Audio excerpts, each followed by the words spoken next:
Tommy जानवरों से मोहब्बत करता था और चिड़ियाघर जाने का ख्वाब देखता था। एक धूप की सुबह इसके वालिदैन ने इसे एक सफ़र से हैरान कर दिया।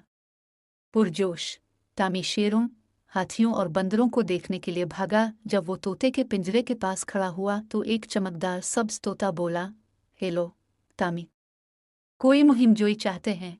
इससे पहले कि वो जवाब देता, एक जादुई हुआ इसके गिर्द घूम गई। अचानक वो तमाम जानवरों को समझ सकता था। हाथी ने इसे लतीफ़े सुनाए, बंदरों ने इसे बैलों पर झूलने की दावत दी और पेंगुइन्स ने इसे स्लाइडिंग रेस का चैलेंज दिया। टॉमी सारा दिन हंसता और खेलता रहा। सूरज गुरूब होते ही तोते ने सरगोशी की। जाने का वक्त। जादू के एक और चक्कर के साथ टॉमी अपने वालिदैन के साथ वापस आ गया। क्या मज़ा आया? इसकी माँ ने पूछा। टॉमी मुस्कुराया।